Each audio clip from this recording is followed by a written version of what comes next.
on. I'm going to give you guys a speed run version of the longer video that I made.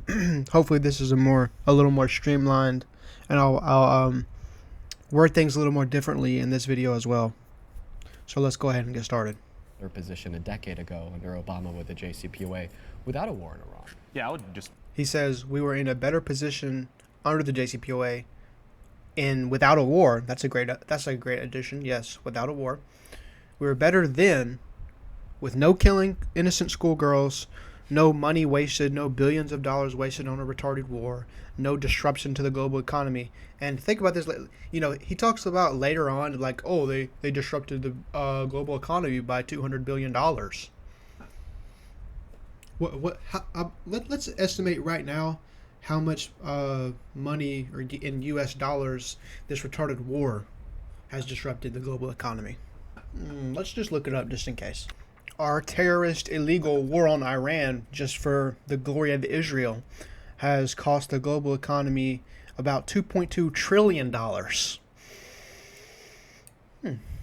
Isn't that something? It seems like we're exponentially worse than the Houthis are. Anyway, let's continue. disagree with that immediately. I don't think that... Remember, now, I don't want to have gotten off on the wrong foot there, and then you forget what the original point is about. So Dean says we were better under. What Matt has to respond to and compare is how our standing in relationship with Iran is now, and the terms that we have and the limits on their military capabilities we have now versus what we had on the JCPOA. Okay? Not any bullshit about, was the JCPOA perfect? Were there some things that the JCPOA didn't address? No. We must consider all factors. How was it looking under the JCPOA? And then how were those same factors looking? So, of course, I'll get into it in just a second. JCPOA was peaceful, right? Because the JCPOA essentially allowed the JCPOA was not peaceful. So he's already just trying to criticize the JCPOA and he's not actually comparing anything. You must compare in order to show that we're better now without the JCPOA in 2026 than we were before it. Let's hear why. Or he could do, because he's going to talk about the assets, and of course we can't like refreeze their assets, or that's not what we're going to do. So he could, if he wanted to, compare what we were like before the JCPOA and after it. That might be even better to do. But either one would be fine with some minor differences. Administration to unfreeze billions of Iranian assets that were held in Qatar, held in Iraq, and so on and so forth. Under the Obama administration, So it was not peaceful because it unfroze their assets. Now, mind you, what is that? What is that? For if there's some layperson watching this and doesn't know what that is, unfreezing their assets means, like, let's say it's not just oil sales, but for example, they sold a bunch of oil, they have their money tied up in a bank somewhere, and we command the bank to not give them their money. So it's already Iran's money. So he's saying us giving them their money they earned back is bad simply because they have more money and they support terrorism. So in order for any decision that gives them back their own money or allows them to continue profiting off of something where otherwise we could deny them profit is inherently bad unless they are not able to fund any of these groups to him. That is what he said. He said it is not peaceful because it gave them their money back. You understand that? Okay, so we'll get into the implications of that in just a moment. unfroze assets, and under the Biden administration, they also unfroze assets. And this essentially allowed the IRGC, as they are the #1 state sponsor of terrorism, to support groups like the Houthis in Yemen that have disrupted. Are they, though? Are they really the #1 state sponsor of terrorism? I'll let the viewer go and do their own research on that. The global maritime trade in the Red Sea. I believe specifically $200 billion of the economic damage that was done in the Red Sea because of... That's what I was talking about. The support of the IRGC. They created the Yemeni civil war. How much damage was done to the entire fucking globe because of Donald Trump's illegal war? And it's a little more understandable in the Houthis case and in these terrorist groups case, because even though of course they do heinous shit, I'm not denying that. I'm just saying America does even more heinous shit, and we do it just to gain more power. We're just fucking greedy and power hungry, and we want to satisfy Israel and satisfy the fucking billionaires and, you know, take over everything and take over people's resources and sell their oil on the open market and profit off of it, shit like that. Whereas the Houthis and all these other groups in the Middle East are actually fucking oppressed. It makes sense why they would be radicalized because of the U fucking S and Israel. Or in 2011, for example, with conflicts with one of the largest economic partners of Saudi Arabia, they fueled and funded Hamas to support them and gave them intelligence to conduct October 7th, which was the second largest terrorist attack in the 21st century. I mean, the Hezbollah, for example, in southern Lebanon, right, in their war with Israel, and their South American drug trafficking operation that was like Operation Cassandra, I believe, exposed in 2008 by the DEA. Okay, so we have 2011 and 2008. So even without these these could have happened yesterday, and this would still apply, but it helps reinforce the point I'm about to make, which is all of these things that he's stating could be applied. Remember what his point is here. He's trying to call the JCPOA bad because it gave them money, and even though there is no fucking credible link between how much money, or like between the JCPOA and giving the Houthis really any money, it's just it makes sense that they would be given more money. It makes sense that Hamas would be given more money because Iran has more. However, at the same time, remember what that $50 billion is. It's money that was Iran's, so they didn't have that. So the majority of that is going to be going into helping their own country, especially making up for the money that they didn't get from all their other shit, from us freezing their assets. Okay, but all of those things that he's listing can be applied to before the JCPOA. There is no link between the JCPOA and any of these fucking events. He's just going, these guys are bad. His argument is, Iran supports bad people. And if we give them money, then they might be able to support bad people with that, hypothetically, maybe. It makes sense that they would do that. You realize how impossible it is to actually weigh the benefits and the costs between us? Like, what matters is it matters how much money is given to the Houthis and all these other groups. It matters. Why? Because, and obviously I'm going to downplay this by a lot, so it'd be more than this, but just to illustrate my point, what if Iran, through this deal, through the JCPOA, was given $100? They had $100 more to give to their rebel groups. Now, if we hard apply his logic here, then will they have more money now? And so it's bad. We unfroze their assets. We gave them more money, and they support all these groups that did all these terrible things back in 2011. So, if again, and obviously he would say no, that's not. That'd be fine. But my point is, you have to wait. Them having a nuke to these Zionists and to these retards is like an existential threat to Israel and the U.S. So the JCPOA got completely fucking rid of an existential threat. Israel's very existence was threatened by them potentially gaining a bomb or gaining a nuke. We stopped that. Obama stopped that right in its fucking tracks, right? And so obviously with when we're taking into account the money, stopping an existential threat would be way better than how bad it would be if they were given $100 to give to their fucking rebel groups. So you at least need a fucking ballpark estimate for how much money they're actually giving to all these other groups. Because if it's $1 million or if it's $500,000 or some shit like that, well, the budget, the yearly budget for these groups is already like 10 million, 20 million that they send for these like groups, and Hamas and such, and Hezbollah. Okay, so if it was like 500K, then that's fucking nothing. And obviously, even though, sure, they will be more equipped to fight off fucking Israel from taking over Lebanon and shit, of course they'll be able to attack your sweet and fucking your dear Israel. Yeah, sure. I mean, thank God, but in my opinion, but even though that's bad in your eyes, well, regardless, that might be bad, but we don't know how much bad that is because you can't actually fucking quantify it. You can't even get a ballpark estimate. And even though there's such a massive question here, we know for a fact, under your view, it solved an existential threat. It solved an existential threat with no war, with no killing, with no disrupting the world global economy by $2 trillion. No fucking, none of that shit. No us spending money on a stupid war. No us diverting attention from actual things that matter in this country, in America, that could make this country better. None of that. And it solved an existential threat and unfroze some of their assets that they already fucking have. It's not like we even gave them any money. We just allowed them to have the shit that was already theirs. This is his argument right now. It's, hey, so this deal, it is bad because it helped out these bad people, and I call them bad because they do a lot of bad things that I say are bad and that us Zionists say are bad. And since this deal indirectly may have hypothetically, maybe, probably help these guys to some unknown amount. I mean, I don't know how much, and I can't quantify.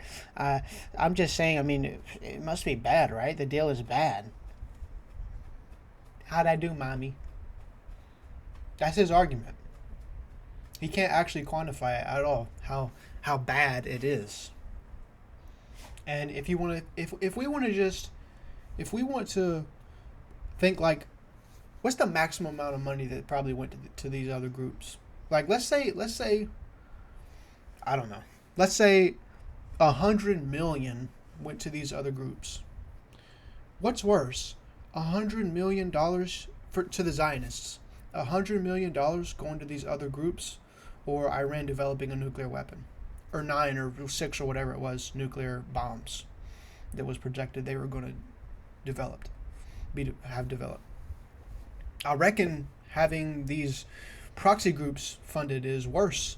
Now, me being a rational person, I would have told you that before. I think that, like, if they were extreme bad terrorists, right, having them have more, or even if they weren't, like, giving them more money would be worse. I'm not even saying that they're really bad, that they're horrible, which they are, especially with some of the things they do, but, like, I would say it's worse to let them have that money than to have a nuke, because I don't see it as an existential threat to Israel and the United States. I'm not a dumbass. Matt Nuclear and all these other Zionists and Republicans and Ben Shapiro's, they're dumbasses. They actually believe that. And so, well, if I actually believed in letting Iran threaten our existence and threaten Israel's existence and could potentially drop nukes on countries, how the fuck would I think that it's better to allow that possibility to exist rather than some extra funding for the Houthis, which were already going to get funding anyway, and which are already going to be terrorists anyway, like, and are already going to be funded anyway. It doesn't fucking matter to the JCPOA. I can't even tie any of these fucking random ass occurrences to the JCPOA.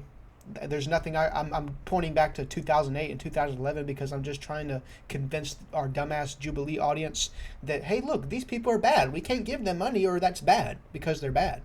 He can't actually fucking tie the deal to anything that they've done since the deal. It's literally, and I've looked it up. No one can. It's impossible. We don't know how much money that they gave to any of these groups, if any. I mean, I'm surely they did. If you ask me, surely they gave some. But just using his dumbass logic, the reason he won't compare is because he would sound stupid. It would, like, obviously allowing them to have a nuke, or it's better to disrupt them from having a nuke and threatening to nuke countries like the U.S. and start fucking dropping bombs on Tel Aviv and Minnesota, as these guys say. That would be way worse than allowing these other groups to have some more money. Period. There's nothing to fucking argue about there. Sure, like the JCPOA limited their enrichment, right? It wasn't at 60%. But the issue with the JCPOA doesn't account for Iran being the main state sponsor of terrorism. Yeah. Sure, it got rid of the one thing that we've been screaming about at the top of our fucking lungs for the past 69 years, since 1990s at least. Sure, it totally got rid of that. And even though right now I'm arguing that peace through strength, aka just blowing shit up and demanding what we want instead of negotiating. Sure, I'm arguing that that's better, and even though you guys completely made fools out of us, and even though we've been complaining about it since 1990, the Democrats got rid of it in one fell fucking swoop through negotiation, which I'm arguing against right now. Sure, that happened, but the deal wasn't perfect, and it hypothetically possibly might be funding groups, the rebel groups, to some unknown amount, maybe, probably.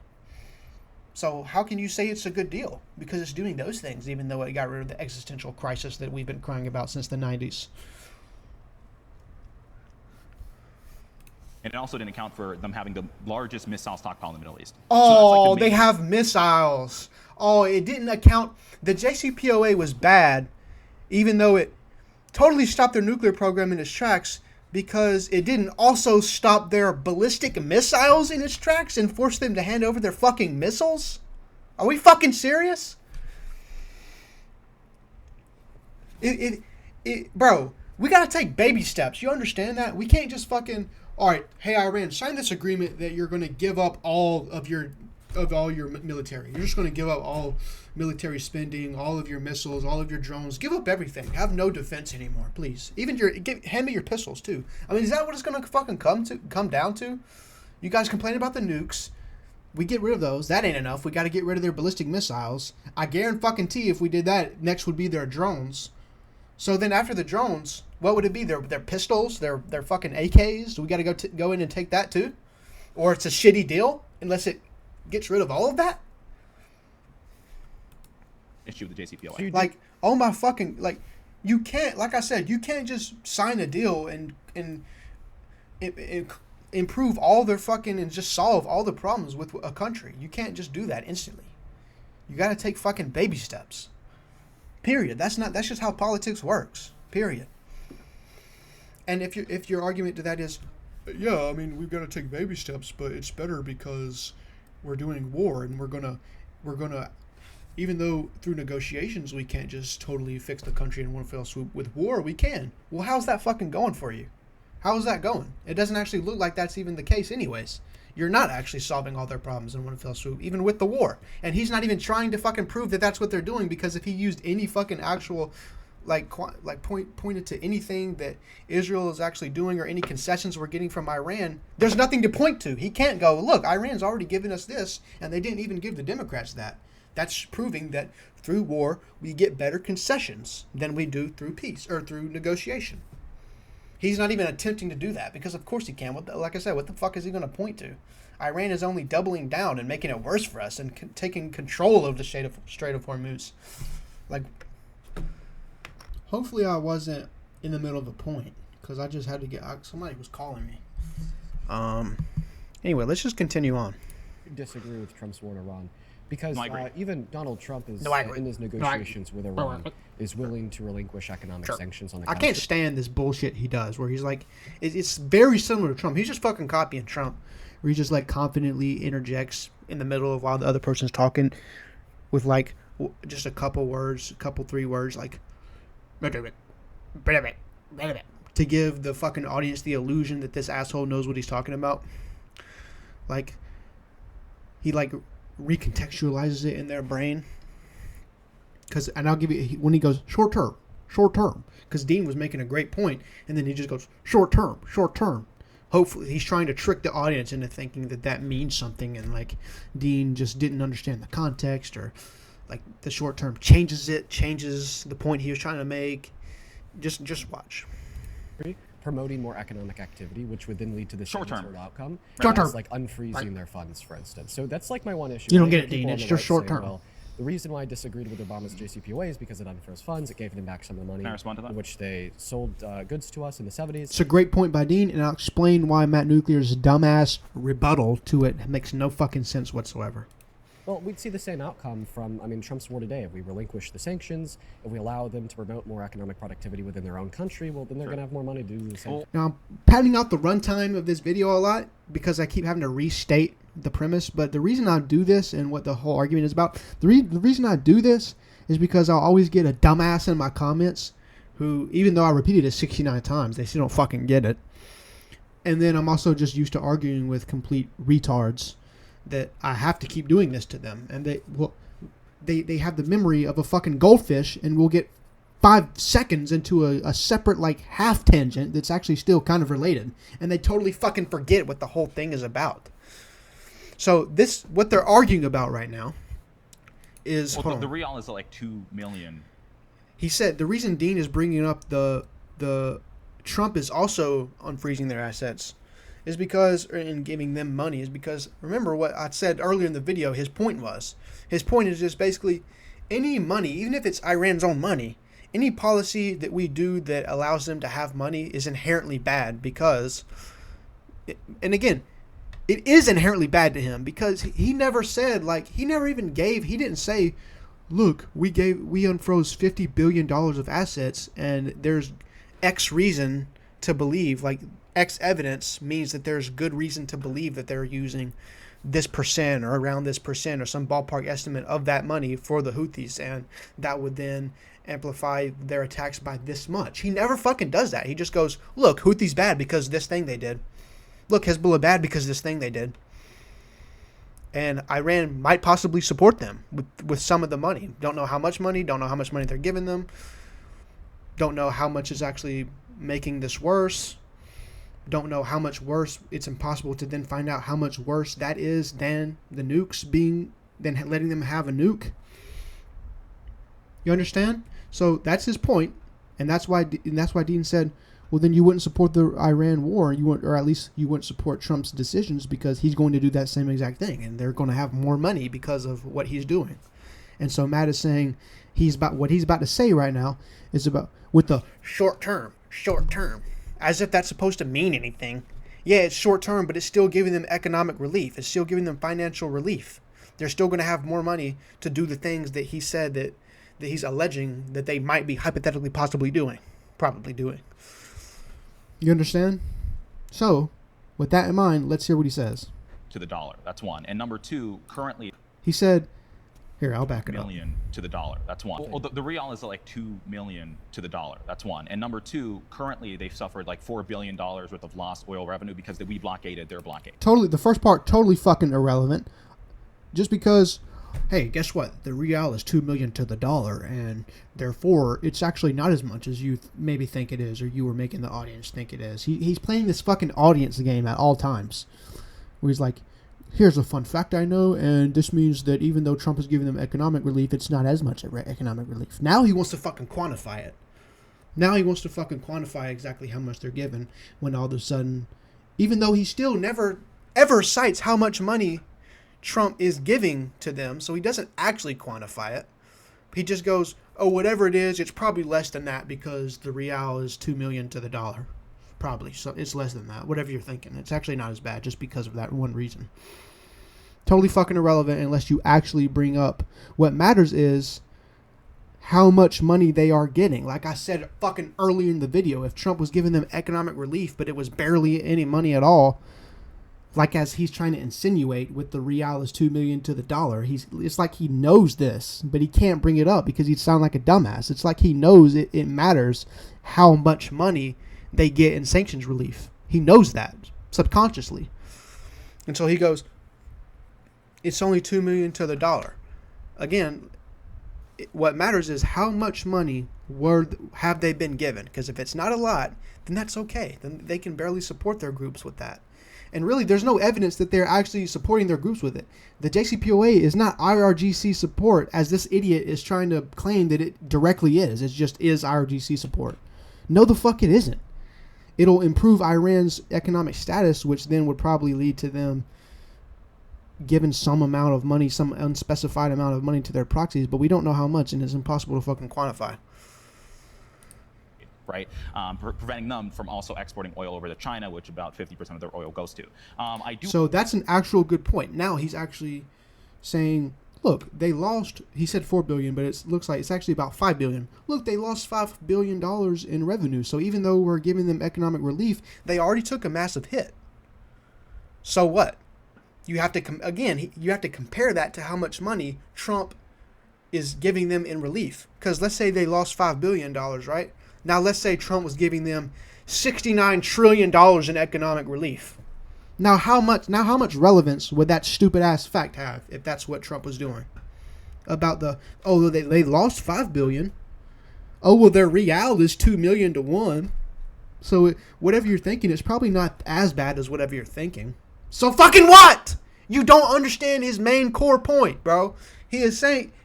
He is responding to your dumbass logic that just giving them any money is bad because they could use it for their groups. Well, guess what? I'll give you the number. Trump, the economic sanctions, it will bring in about $12 billion in for Iran. $12 billion. So they lost $5 billion, gaining $12 billion. So it's still a surplus. They're still gaining billions of dollars in revenue. What the hell do you not understand about it? It doesn't matter that it's short term. Sure, it'll be short term, but in that short fucking term, they're going to make $12 billion. They're going to make back $12 billion that they could have otherwise not had.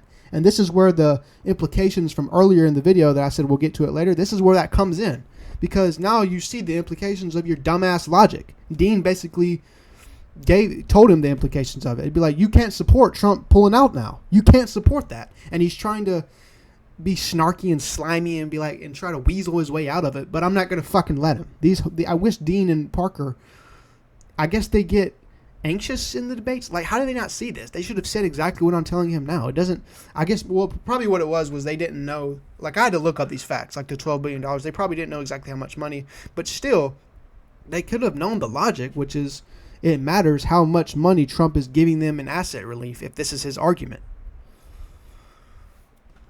Like, I hope you guys are understanding that. He's saying we cannot give them money. He didn't specify the amount of money. He didn't say, oh, it's $50 billion compared to what's the difference? So $7 billion. So the difference between, the 12 that Trump is giving them versus the 5 that they lost is 7. He never said, hey, look, Trump is only giving them $7 billion, so it's not as bad. Meanwhile, the JCPOA gave them $50 billion, which is way worse. He can't quantify it. Because if he had to get into the specifics, then he'd had to get into the real fucking specifics, which would include, well, how much of that $50 billion is even going to those groups? Do you know? Is there any way to know that? What about that compared to the pros and cons of them having or not having a nuclear weapon? Which it would really be the cons of them having one is what I really mean. He can't do it. Agree that like Trump offered them like a short-term relief where they can export oil, not because that he loves Iran, but just to obviously like decrease the global economic turmoil because of the oil loss, obviously. But he's like, it's okay when Trump does it because there are other reasons. It's okay when Trump does. So it's okay to give them economic relief whenever you're trying to, because of the oil loss, obviously. But generally, he does believe whenever you're trying to alleviate global economic turmoil. It's okay to give them money when you're trying to...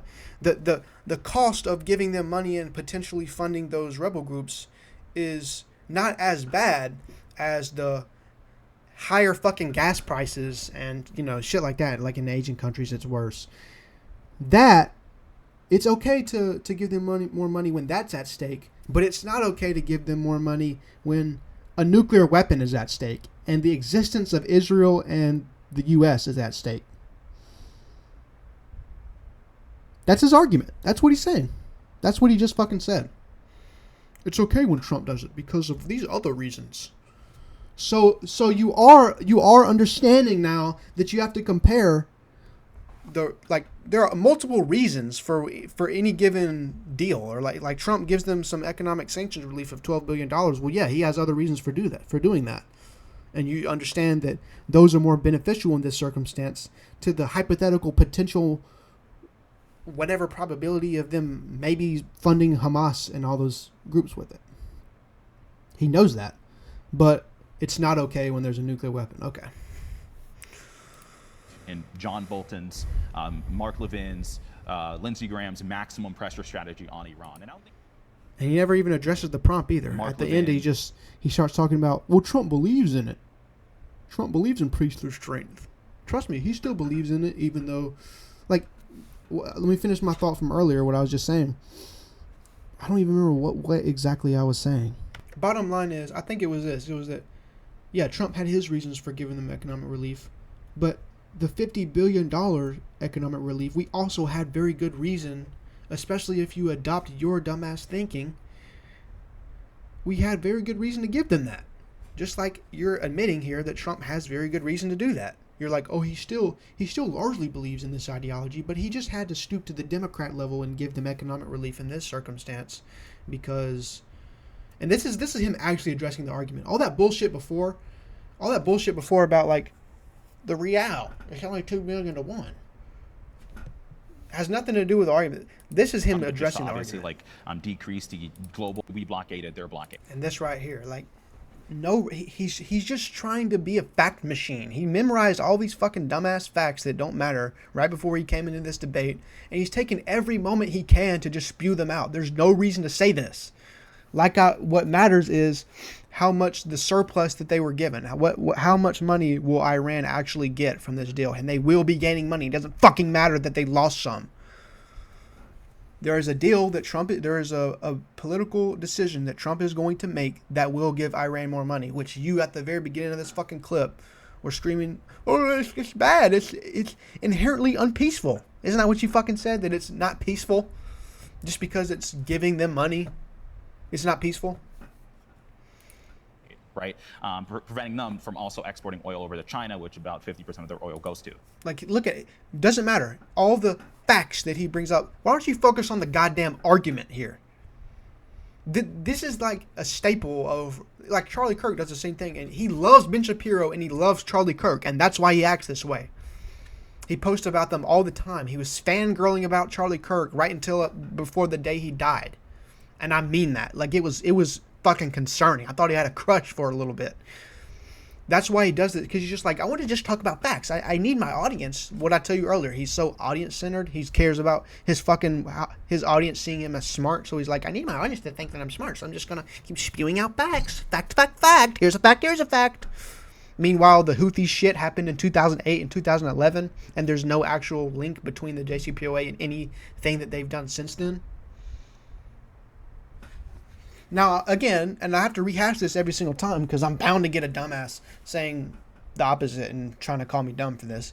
Obviously, they gained some money. My point is, if we accept the idea that a nuclear weapon is existential to Israel and the U.S., regardless of how much fucking money they realistically got, I'm not about to sit here and pretend like they got all 50 billion, but within reason, it certainly was not enough to surpass how bad it would have been if the existence, like, as much as I fucking hate Zionism, if there was an actual, like, a reason to believe that Tel Aviv was about to be nuked, or some random ass city in Israel was about to be nuked, of course I would be against that. Like, that is scary. So if we accept it, and that's what they say, so if we accept that, then yes, it's okay to give them $50 billion of their own fucking money back.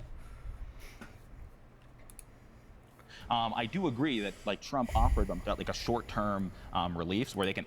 No. See, like I said before, I need y'all to realize this. All these facts had nothing to do with the argument. This is where, right then, where he starts going, I do agree, is when he's starting to actually address the logic behind this argument.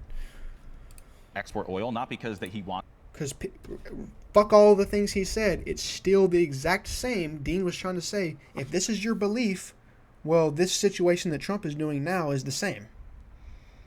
Even if it's not quite the same scale because it's 50 billion and 7 billion. But Matt never brought these fucking numbers up. He's just saying any money that they get, like if it's in a large amount, is bad. And 7 billion is certainly in a large amount.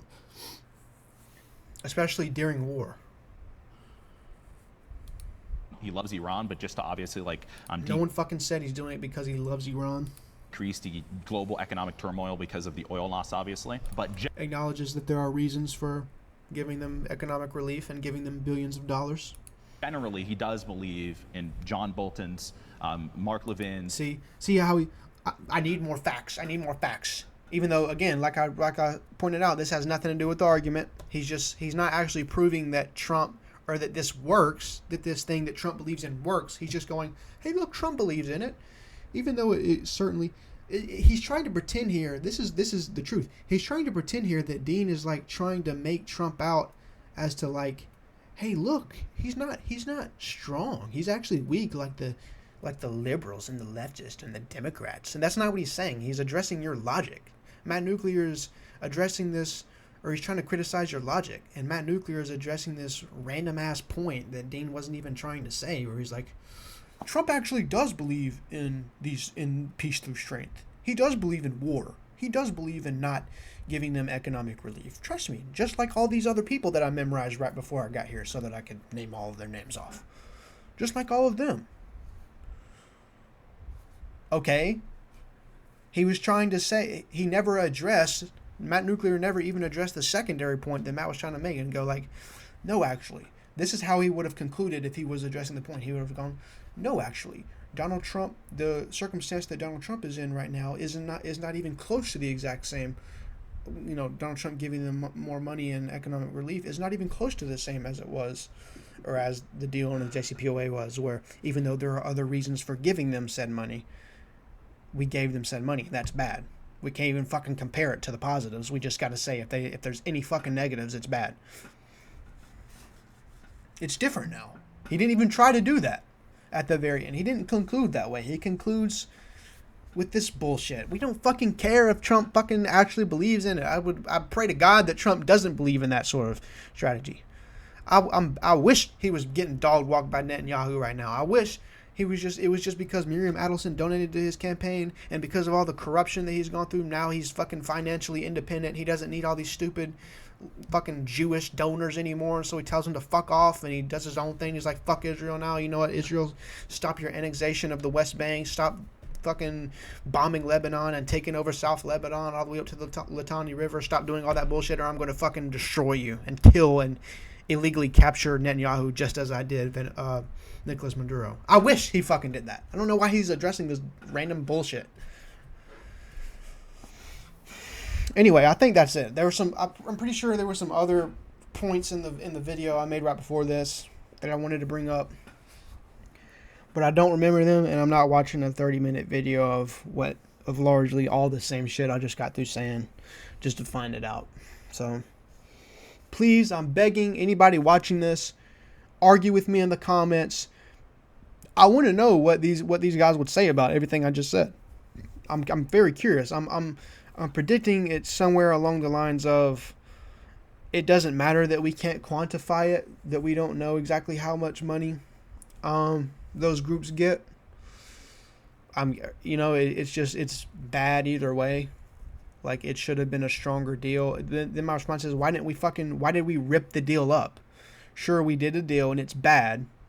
Why can't you then try to negotiate further? And I don't mean the negotiations that Trump did, where he just literally fucking demands that they cut off all ties and stop funding Hamas entirely. That's not a negotiation. That's bullshit.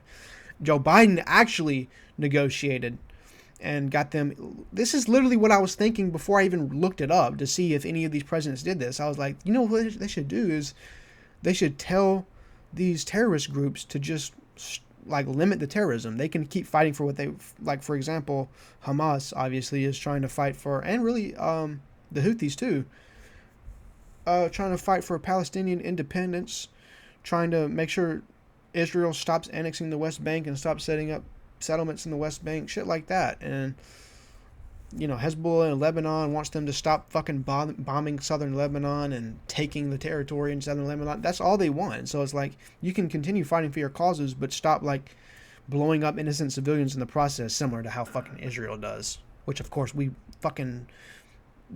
are the ones, bro. They are way worse when you actually take into account the scale of what they do. They're way worse than any of those groups, and we arm and support them. We arm and fund them. So what the hell even is this? Anyways, about the warriors that support terrorist groups. Meanwhile, the CIA fucking, by policy, tortures people.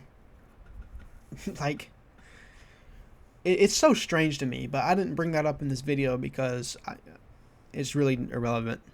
But it is strange to me. I'm playing within their, even in this video, I'm still playing within their fucking rules. I'd love to say other shit like that, but I just didn't. Because it's not necessary. I mean, I'm not going to rehash. But, yeah. I was thinking about something. I was going to say it. I forgot. Yeah, I think it was on the line because I was telling y'all that why don't they just keep the deal, try to negotiate further. That's what Joe Biden did, and it worked to an extent. I mean, of course, like I said, it's not perfect. You're not going to get a perfect deal. You have to make baby steps. But we were making those steps under both leaderships. And we were further along, as Dean said, and Matt failed to even address. It was better under those deals. If you want to say, well, they weren't strong enough, so we need war. Well, then prove that war is actually benefiting us. We have a better standing with Iran than we do through negotiation. a better hold on their military than we do through negotiation. We don't. We fucking don't. Not yet, at least. Maybe we will in the future. But then, even if that happens in the future, what I'm going to fucking say at that point is, was it worth it? Like, the amount of devastation, all for, we don't want you guys to have weapons. No, they don't have, give it up for America. 10,000 dead schoolgirls later, now Iran doesn't have missiles, ballistic missiles, and they're going to start building it up in the future later anyways. But are we proud of ourselves now? Are we proud of ourselves? Like, that's what I'm going to be telling you. If that even fucking comes to fruition, which it probably won't. We probably just objectively will have been better under, while negotiating with Iran than we could ever be. If anything, I feel like this is going to radicalize them. There are certain moments in history where, yes, war can turn a society better, like under, Hitler, in World War II. But that doesn't perfectly map onto every fucking society and every time. Like, especially when, I'll tell you a core difference now. Germany was destroying itself. It was that we freed them from like their own shitty regime. Meanwhile, and they at the time, like, they knew they were just aggressionist, and like, regardless of if you think if they thought they were bad or not, like, they thought of themselves as not being defensive. They were just trying to take over more territory, and the citizens knew that their government was like that. So it's different than us, like, the quagmires, whatever the fuck that Iran has with us are because of the U.S. and Israel. Like, we are the aggressors in their eyes. America to the Germans wasn't like, I mean, we were aggressors. We were bad guys because we were fighting them, but it wasn't like we were the sole cause of the. They could come up later and realize it wasn't our fault in their eyes, and they're right. I mean, you have U.S. fucking scholars. Most U.S. scholars agree with this. Like, the U.S. and Israel are the aggressors. We're not going to. If anything, we will further radicalize them. And, arrest me, but I think Iran should have a nuke anyway. I said it. And see, it seems like most leftists think this. But if you want to, if Matt Nuclear cares so much about disrupting the global economy, well, that $2 trillion, it wouldn't have, if they had that, and there was and they said, if you assholes invade us, we're going to fucking drop this nuke on your face, it'd be way less likely that we even launched this illegal and aggressive war against Iran, against a country that didn't attack us. And so that 2.2 trillion, way more than the 200 billion, wouldn't have ever been, the world wouldn't have ever lost that. You understand? If you actually cared about that sort of shit, he doesn't care about that sort of shit. But if he did, seems like he might want to try negotiations first before launching fucking wars. Actual negotiations, not, threats. But if I'm right about any of you, if that's your response, if it's something like we don't need to know the specifics or it doesn't matter, like, why? You need to explain why. Why does that not matter? Of course it matters. Like, you have to compare it to how much, like, how is whatever amount of money you assume that the Hamas is getting, or all these different terrorist groups are getting, how is that causing more devastation than them having a nuke would and launching it onto Israel would? I don't understand that. And don't start citing a bunch of dumbass shit like Matt Nuclear did, just random shit that they did, that they would have done regardless of if the JCPOA existed or not, because they're going to receive funding regardless of if we unfroze the 50 billion. This is mostly going to just go to Iran sustaining itself from the money that they lost. Like, it would mostly, that's what it would mostly be for. So, like, how, and also another implication for this that, Dean was getting at earlier, but another one is, like, what, shouldn't we just, if we're not, because this is their own money, remember, we unfroze their own money and gave them back their own money that we basically stole. Shouldn't we, if we don't go in and steal more of their money and keep that blockade on the Strait of Hormuz forever now, and start letting them sell to China or whatever, which is fucking up China. But it doesn't matter about all these other factors. All that matters is we don't need to worry about if there's nukes or if China's economy is getting fucked or anything. Fuck all that. What we need to make sure is is, oh, except in the case of Trump. If Trump's worried about the global economy, it's fine, right? But we need to make sure that they're not getting any more money. So the implications of that would be anything that gives them more money, we can't do. Wouldn't that also include us going and seizing more of their shit? Because us not taking action is basically us allowing those groups to be funded, and it's not peaceful. It's not peaceful of us to sit back and let them still take any funding at all. I mean, it feels like that would be the implication from that. If not that far, where we have to actually go and intervene and take more of their shit, at the very least, no policies that would give them back anything that we already took, because that's exactly what the fuck he was mad about, was us giving back money that we already took. But yeah, if you think that was if that's a good response about they don't fucking, like, we don't need to know, like, I need a little more than that. Explain why. Explain how you could possibly then make the claim, especially if you can't even give a ballpark to how much money was given to the groups and how much more, like, what more things are the Houthis, what extra terrorism can the Houthis and Hamas now do with this money? What extra terrorism that, if they weren't given that money otherwise, would they not have been able to do? How did it amplify it? Exactly, or not exactly, but at least a ballpark. How many more people were killed? How much money, or how much more money was the global economy disrupted by because of this? You know what I'm saying? Like, I need something, instead of just probably hypothetical maybes, like mad nuclear gifts. But anyway, that's it. And I've been doing this for a fucking hour now, so I gotta stop. I gotta give my fucking brain a break. I need some fucking TikTok. That's what I need. I need to scroll TikTok or some shit, bro. All right.